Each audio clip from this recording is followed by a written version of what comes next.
What's being demanded of the Palestinians is to give up their right to self-determination, to give up their right to resist Israeli occupation, and to give up their right and hope for a free Palestine in the future.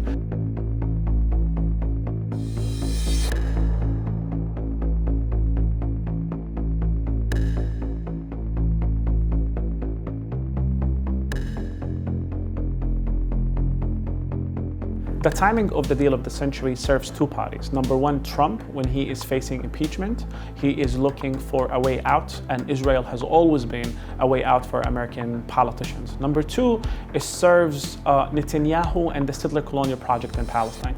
Netanyahu is facing elections in a couple of months, and he needs this move to go to the election and go to the Israeli public and tell them, I'm getting you the best deal they can ever get from any Israeli or American government.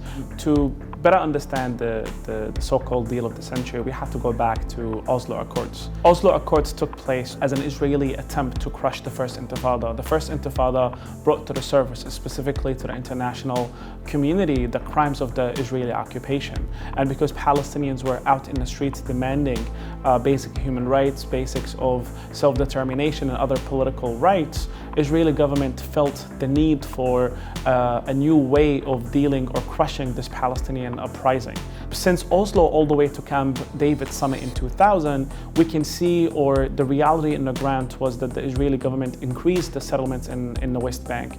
They increased their economic supremacy against the Palestinian people, which led Arafat all the way in 2000 to reject the New Deal in Camp David summit. What is going not only in Bethlehem or in Jenin, what's going everywhere, they are making every day, every night. They are escalating their military aggression against our cities, against our towns, against our refugee camps. Because Arafat felt not just betrayed, but he felt manipulated that the Oslo Accords, which was supposed to be the initial agreement towards an actual so-called peace process. Arafat felt betrayed, he felt manipulated, where the Israeli government and even the Americans were not ready for compromises in sake or in attempts to actually provide a final agreement that respects or takes into account any kind of demands for the Palestinian struggle. Since the Oslo Accords until today, America has presented itself as an actual peace broker between the Palestinians, Arabs, and the Israeli government. However, I think Trump today is creating a new era of America being clearly and bluntly partners in the colonial, settler colonial project in Palestine. Too many plans tried to pressure Israel to withdraw from vital territory like the Jordan Valley. But you, Mr. President, you recognize that Israel must have sovereignty in places that enable Israel to defend itself by itself. What the Zionist movement wanted to do at the end of the 19th century is to create a new Jewish homeland for European Jews. And because of that, the Zionist movement followed at the height of the Western colonial legacy, specifically in the global South. They followed the footsteps of European colonialism into creating a settler colonial project in Palestine. And what that means is the extermination of the indigenous people of Palestine. And that's why more than half of the population were kicked out of the land, and more than 531 villages were destroyed.